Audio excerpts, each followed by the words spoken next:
Vitajte v San Gimignane. Toto stredoveké mesto v talianskom Toskánsku je známe najmä svojimi 14 dobre zachovanými vežami, ktoré sa týčia nad mestskými červenými škrydlovými strechami a ponúkajú panoramatický výhľad na okolitú krajinu. Vďaka týmto krásnym vežiam si mesto vyslúžilo prezývku Manhattan stredoveku.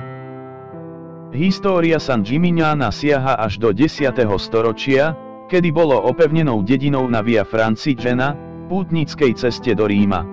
Mesto sa v 12. a 13. storočí rýchlo rozrastalo a stalo sa prosperujúcim centrom obchodu a poľnohospodárstva. V tomto období si bohaté rodiny mesta stavali veže ako symboly svojho postavenia a moci. Najvyššia väža Torre Grossa je vysoká 54 metrov a ponúka úžasný výhľad na mesto a okolitú krajinu. Mesto je známe aj svojou zachovalou stredovekou architektúrou, očarujúcimi úzkymi uličkami a chutným jedlom a vínom. Poďme sa prejsť mestom.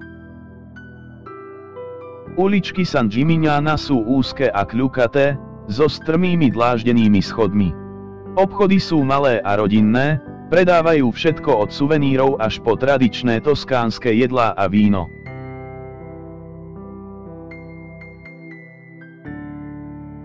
Piazza della Cisterna je hlavné námestie v San Gimignane.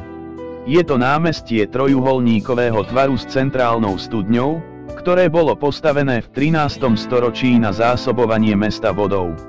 Námestie je obklopené stredovekými budovami vrátane Palazzo Comunale a Torre Grossa. Piazza del Duomo je druhé hlavné námestie v San Gimignane. Je domovom katedrály San Gimignano, ktorá bola postavená v 12. storočí. Námestie je tiež obklopené ďalšími stredovekými budovami, vrátane Palazzo Pretorio a Torre del Podesta.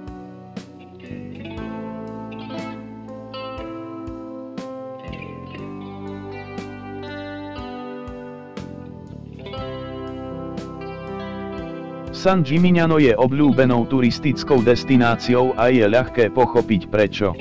Mesto je očarujúce a malebné a ponúka návštevníkom ochutnať autentickú taliansku kultúru.